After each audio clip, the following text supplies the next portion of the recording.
প্ৰথমতে সকলো প্ৰাৰ্থীৰ কাৰণে আমি কি কি ডকুমেণ্টছ লাগিব ক'ম তাৰ পিছতে আমি NISৰ ক্ষেত্ৰত এক্সট্ৰাকৈ আৰু কি কি ডকুমেণ্টছৰ প্ৰয়োজন হ'ব পাৰে সেই বিষয়েও আলোচনা কৰিম গতিকে আপোনালোকে ভিডিঅ'টো স্কিপ নকৰাকৈ শেষলৈকে চাব প্ৰথম কথাটো হ'ল আপোনালোকক যেতিয়া ভেৰিফিকেশ্যনৰ লিষ্ট প্ৰকাশ পাব জেনেৰেল ভেৰিফিকেশ্যনৰ কাৰণে তেতিয়া আপোনালোকক আটাইতকৈ প্ৰথম প্ৰয়োজনীয় ডকুমেণ্টটো হ'ল আপোনালোকৰ এপ্লিকেশ্যন ফৰ্মখন হয় অৰ্থাৎ আপোনাৰ LP যদি আপুনি আবেদন কৰিছিলে LPত যদি ভেৰিফিকেশ্যনৰ নাম আহিছে LPৰ এপ্লিকেশ্যন ফৰ্মখন যদি আপুনি আপাৰ প্ৰাইমেৰীত কৰিছিলে আপাৰ প্ৰাইমেৰী এপ্লিকেশ্যন ফৰ্মখন প্ৰথম তাৰ প্ৰিণ্ট আউট আপোনালোকে নিশ্চয় ৰাখিছে আৰু যদি কোনোবাই ৰখা নাই তেতিয়াও আপোনালোকে লগ ইন কৰি পেলাই তাৰ এপ্লিকেশ্যন ফৰ্মৰ কপিটো ৰাখিব পাৰিব দ্বিতীয়তে আহিলোঁ আমি আপোনাৰ যিবিলাক একাডেমিক্স আৰু প্ৰফেশ্যনেল ডকুমেণ্টছ একাডেমিক্সৰ ক্ষেত্ৰত প্ৰথমতে আমি ক'ব বিচাৰোঁ যে আপোনাৰ মেট্ৰিকৰ যিখন এডমিট কাৰ্ডখন আপোনাৰ এজ প্ৰুফৰ কাৰণে লয় গতিকে তাৰ আপোনালোকে অৰিজিনেল নিব আৰু লগতে এটা ছেট আপোনালোকে জেৰক্স কৰিও নিব আৰু স্পষ্টকৈ জেৰক্স কৰাই উঠাকৈ আপোনালোকে নিব আৰু মেট্ৰিকৰ সকলোখিনি ডকুমেণ্টছেই আপোনালোকে লৈ যাব এডমিট মাৰ্কশ্বিট আৰু চাৰ্টিফিকেট তাৰপিছতে হায়াৰ ছেকেণ্ডেৰীৰ ক্ষেত্ৰত আপোনালোকে মাৰ্কশ্বিট আৰু চাৰ্টিফিকেট লৈ যাব আৰু লগতে SOSৰ যোগেদি যদি কোনোবাই নম্বৰ বৃদ্ধি কৰিছিলে আৰু সেই SOSৰ ক্ষেত্ৰত কোনখিনি প্ৰযোজ্য হ'ব যিটো ছাবজেক্ট আপোনাৰ হায়াৰ ছেকেণ্ডেৰীত আছিল সেই ছাবজেক্টটোত আপুনি বেটাৰমেণ্ট দি যিটো নম্বৰ বৃদ্ধি কৰিছে সেই ছাবজেক্টটোৰ ক্ষেত্ৰতহে আপোনাৰ কাউণ্ট কৰিব গতিকে তেনে ক্ষেত্ৰত আপুনি আপোনাৰ ধৰি লওক ইকনমিক্স আছিলে হায়াৰ ছেকেণ্ডেৰীত আপুনি ইকনমিক্সত মাৰ্কছ বৃদ্ধি কৰিছিলে SOSৰ যোগেদি গতিকে নথকা ছাবজেক্ট এটাত মাৰ্কছ বৃদ্ধি কৰিলে নহ'ব গতিকে সেইখিনি ডকুমেণ্ট SOSৰ যোগেদি নম্বৰ বৃদ্ধি কৰাসকলে লৈ যাব হায়াৰ ছেকেণ্ডেৰীৰ ক্ষেত্ৰত আৰু গ্ৰেজুৱেশ্যনৰ ক্ষেত্ৰতো তেনেদৰে মাৰ্কশ্বিট আৰু চাৰ্টিফিকেট আপোনালোকে লৈ যাব অৰিজিনেলো নিব লগতে তাৰ জেৰক্স কপিও নিব গতিকে একাডেমিক্সৰ ক্ষেত্ৰত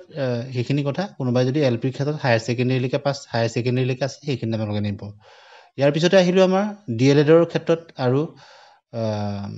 BEdৰ ক্ষেত্ৰত LPৰ ক্ষেত্ৰত DLED যিহেতু লাগিব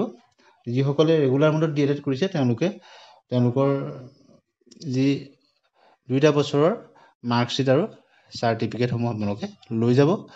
আৰু NISৰ ক্ষেত্ৰতো আপোনালোকে কৰা যিসকলে কৰিছে তাৰো NISৰ ক্ষেত্ৰতো আপোনালোকে সেই DLEDৰ মাৰ্কশ্বিট চাৰ্টিফিকেটসমূহ 2 বছৰ আপোনালোকৰ লগত লৈ যাব আৰু লগতে BEdৰ ক্ষেত্ৰতো আপোনালোকে BEd যিসকলে এপ্লাই কৰিছে আপোনালোকে 2 বছৰৰ সকলোখিনি মাৰ্কশ্বিট আৰু চাৰ্টিফিকেট লগত লৈ যাব গতিকে এইখিনি হ'ল একাডেমিক্স আৰু প্ৰফেশ্যনেল কোৱালিফিকেশ্যনৰ ক্ষেত্ৰত আটাইতকৈ প্ৰয়োজনীয় ইয়াৰ পিছতে গুৰুত্বপূৰ্ণ কথাটো হ'ল আপোনালোকৰ অনলাইন কৰাৰ সময়ত যদি কিবা ভুল হৈছিল আপোনালোকৰ কিবা ডকুমেণ্টছ যদি ভুল আছে তাৰ কাৰণে আপোনালোকে এটা শপতনামা অৰ্থাৎ কোৰ্ট এফিডেভিট কৰি লগত লৈ যাব যাতে সৰু ভুলটোৰ কাৰণে আপোনাৰ পিছত ভেৰিফিকেশ্যনত সমস্যাত পৰিবলগীয়া নহয় আৰু ইয়াৰ পিছতে আমি আলোচনা কৰিম যে CTETৰ লেংগুৱেজ 1 আৰু লেংগুৱেজ 2ৰ ক্ষেত্ৰত অৰ্থাৎ আপুনি আছামিজ মিডিয়ামত যদি আপুনি এপ্লাই কৰিছে তেনেহ'লে আপোনাৰ লেংগুৱেজ 1 বা লেংগুৱেজ 2ত আপোনাৰ আছামিজ ছাবজেক্টটো থাকিব লাগিব CTETত আৰু আপুনি আছামিজ মিডিয়ামত পঢ়া হ'ব লাগিব সেইখিনি আপোনাৰ চাব কিন্তু আপোনাৰ লেংগুৱেজ 1 বা লেংগুৱেজ 2ত আছামিজ থাকিব লাগিব আৰু বহু ক্ষেত্ৰত কিছুমান প্ৰাৰ্থীৰ যদি আছামিজটো তেওঁলোকৰ নাথাকে তেওঁলোকৰ ধৰি লওক তেওঁলোক ইংলিছ মিডিয়ামত পঢ়া কিন্তু আছামিজ মিডিয়ামত আবেদন কৰিছে তেনে ক্ষেত্ৰত সাহিত্য সভাৰ পৰা এখন এবছৰীয়া ডিপ্ল'মা পায় সেই কোৰ্চটো কৰি বহুতে আবেদন কৰিছে কিন্তু ডিপ্ল'মাখনৰ কথাত এটা কথা আপোনাৰ সেইখন গ্ৰহণ কৰিছে এনেদৰে বহুতে চাকৰিও কৰি আছে কিন্তু এইবাৰ PGTৰ ডকুমেণ্ট ভেৰিফিকেশ্যনৰ সময়ত এটা কথা দেখা গ'ল সেই ডিপ্ল'মাখন যদি আপোনাৰ এডভাৰটাইজমেণ্ট প্ৰকাশ পোৱাৰ আগতেই যদি আপোনাৰ ইছ্যু কৰিছিলে আপুনি যদি কোৰ্চটো কমপ্লিট কৰিছিলে তেতিয়াহে সেইখন প্ৰযোজ্য হ'ব বোলে আপুনি আবেদন কৰাৰ পিছত যদি আপোনাৰ কোৰ্চটো কমপ্লিট হৈছিলেগৈ তেতিয়াহ'লে সেইখন আপোনাৰ কাউণ্ট নকৰিব অৰ্থাৎ যেতিয়া আপোনাৰ বিজ্ঞাপন প্ৰকাশ পাইছিলে বিজ্ঞাপন প্ৰকাশ পোৱাৰ অনলাইন আবেদন কৰাৰ আগতেই আপোনাৰ সেই সাহিত্য সভাৰ সেই কোৰ্চটো থাকিব লাগিব অন্যান্য মাৰ্কশ্বিট ডিপ্ল'মা চাৰ্টিফিকেটৰ ক্ষেত্ৰতো সেই কথাটো প্ৰযোজ্য এবাৰ হৈছে অৰ্থাৎ বেকডেটত থকা চাৰ্টিফিকেটখিনি বা মাৰ্কশ্বিটখিনি একচেপ্ট নকৰিব অৰ্থাৎ বিজ্ঞাপন প্ৰকাশ পোৱাৰ পিছত ইছ্যু হোৱা আপোনাৰ ডকুমেণ্টখিনি কিন্তু PGTৰ ক্ষেত্ৰত কৰা নাই গতিকে ঠিক একেদৰে বেংগলী মিডিয়ামৰ ক্ষেত্ৰতো বেংগলী মিডিয়াম যিসকলৰ তেওঁলোক ইংলিছ মিডিয়াম বা অন্যত পঢ়া বেংগলী নাছিলে তেওঁলোকৰ ক্ষেত্ৰতো তেনেকৈ তেওঁলোকৰ বেংগলী সাহিত্য সভাৰ পৰা এখন তেওঁলোকে এবছৰীয়া কোৰ্চ কৰিব পাৰে সেই ক্ষেত্ৰতো কিন্তু তাৰ ইছ্যু ডেটটো চাব আপোনালোকৰ, অৰ্থাৎ বিজ্ঞাপন প্ৰকাশ পোৱাৰ আগতে আপোনালোকে কোৰ্চটো কমপ্লিট কৰিছিলে নে নাই, বা অন্যান্য ডিপ্ল'মাৰ ক্ষেত্ৰতো এক্সট্ৰা কাৰিকুলাৰ এক্টিভিটিৰ ক্ষেত্ৰতো বা অন্যান্য ক্ষেত্ৰতো ভেৰিফিকেশ্যনত কিন্তু সেই ডেটটো চাই, ইছ্যু ডেটটো, অৰ্থাৎ বিজ্ঞাপন প্ৰকাশ পোৱাৰ আগতে আপুনি ডকুমেণ্টটো পোৱাটো হয়নে নহয়। PGDৰ ক্ষেত্ৰত বহুত এনেদৰে তেওঁলোকৰ কোৰ্চ কমপ্লিট নোহোৱাকৈ অনুমানিক নম্বৰ ভৰাই তেওঁলোকে পৰীক্ষা দিছিল, কিন্তু ভেৰিফিকেশ্যনত তেওঁলোকৰ ক্ষেত্ৰত ষ্ট্ৰিক্টলি সেইখিনি কথা চাইছে, অৰ্থাৎ অথেণ্টিক ডাটাহে তেওঁলোকৰ। ইয়াৰ উপৰিও বিভিন্ন ধৰণৰ ইউনিভাৰ্চিটিৰ পৰা লোৱা DLED ডিগ্ৰীসমূহ NCT এপ্ৰুভ হয়নে নহয়, বা BEd ডিগ্ৰীসমূহ অসমৰ বাহিৰত কৰা ইউনিভাৰ্চিটিৰ পৰা তাত NCT এপ্ৰুভেল আছেনে নাই, সেইখিনি কিন্তু বেক অফিচ ভেৰিফিকেশ্যন কৰি চাই, ষ্ট্ৰিক্টলি চাই। গতিকে সেই বাহিৰত কৰা হ'লেও কোনো অসুবিধা নহয়, যদি NCTৰ এপ্ৰুভেল অনুষ্ঠানৰ পৰা হয় তেতিয়াহ'লে কোনো অসুবিধা নহ'ব। আৰু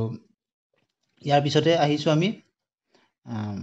NIOSৰ ক্ষেত্ৰত। NIOSৰ ক্ষেত্ৰত আপোনালোকে যি CTETৰ পিটিশ্যনাৰসকলৰ ক্ষেত্ৰত যি ভেৰিফিকেশ্যনৰ কাৰণে মাতিছিলে, তাত আপোনালোকে নিশ্চয় দেখিলে যে তেওঁলোকৰ ক্ষেত্ৰত কি বিচাৰিছে। তেওঁলোকৰ ক্ষেত্ৰত বাকী একাডেমিক্স আৰু প্ৰফেশ্যনেল অন্য কেণ্ডিডেটৰ সৈতে একেই বিচাৰিছে, সকলোখিনি একে ডকুমেণ্টছেই লাগিব, কিন্তু তেওঁলোকৰ ক্ষেত্ৰত এক্সট্ৰাকৈ বিচাৰিছে, যিহেতু ছুপ্ৰিম কোৰ্টৰ যিটো শেহতীয়া ৰায়দান, সেই ৰায়দানটোৰ মতে 10/8/2017 আগতে তেওঁলোক ইন ছাৰ্ভিচ থাকিব লাগিব, অৰ্থাৎ তেওঁলোক প্ৰাইভেটতে হওক, ভেঞ্চাৰতে হওক বা অন্য কোনো অনুষ্ঠানত তেওঁলোক ইন ছাৰ্ভিচ হৈ টিচাৰ হিচাপে থাকিব লাগিব। গতিকে সেইকাৰণে 10/8/2017 আগতে তেওঁলোক তাত ইন ছাৰ্ভিচ আছিলে নে নাই, তাৰ প্ৰুফ হিচাপে তেওঁলোকৰ যিখন এপইণ্টমেণ্ট লেটাৰৰ কপি বিচাৰিছে, লগতে সেই বিদ্যালয়খনৰ ইউডাইচ কোডত তেওঁৰ নাম আছেনে নাই সেইটো বিচাৰিছে, আৰু লগতে তেওঁলোকৰ এপইণ্টমেণ্ট লেটাৰ, তেওঁলোকৰ SMDCৰ যি তেওঁলোকৰ প্ৰচিডিং বা তেওঁলোকৰ এটেণ্ডেঞ্চ ৰেজিষ্টাৰ, এনেকুৱা ধৰণৰ ডকুমেণ্টছবিলাক বিচাৰিছে। সেইখিনি আপোনালোকে কিন্তু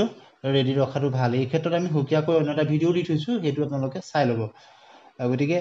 ইউডাইচ যি সময়ত আপোনালোকে আবেদন কৰিছিলে, বহু বিদ্যালয় ইউডাইচ নাছিলে, প্ৰাইভেট বিদ্যালয়ত, কিন্তু পৰৱৰ্তী সময়ত 1-2 বছৰ পিছত তেওঁলোকৰ ইউডাইচ পাইছিলে,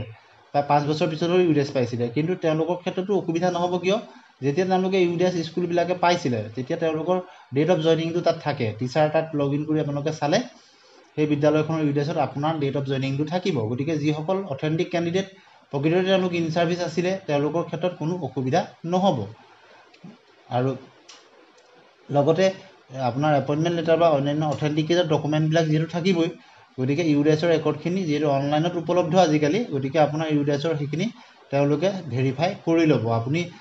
চিন্তা কৰাৰ কাৰণ নাই। আপোনাৰ ধৰি লওক 2017 চনত নহয়, আপুনি 2015 চনতে জইন কৰিছিলে, অনলাইনত আপোনালোকৰ ইউডাইচ স্কুলখনে ধৰি লওক 2020 চনত পাইছিলে। গতিকে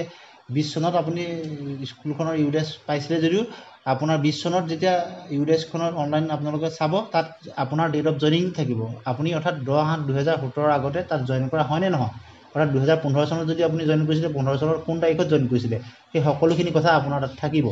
গতিকে যিসকলৰ তেনেধৰণৰ ভাবি আছে যে মোৰ 17 চনত বা সেই সময়ত ইউডাইচ নাছিলে অনলাইনত, বিদ্যালয়খনে ইউডাইচ পোৱা নাছিল, তেওঁলোক কিন্তু অসুবিধাত নপৰে। প্ৰকৃততে তেওঁলোকৰ পিছত যেতিয়া ইউডাইচ তেওঁলোকে লাভ কৰিছিলে, সেই সময়তো শিক্ষকসকলৰ ডেট অফ জইনিং তাত লিখা থাকে। গতিকে তেওঁলোকৰ ক্ষেত্ৰত তেনেদৰে হ'ব বুলি আশা কৰিব পাৰি। আৰু গতিকে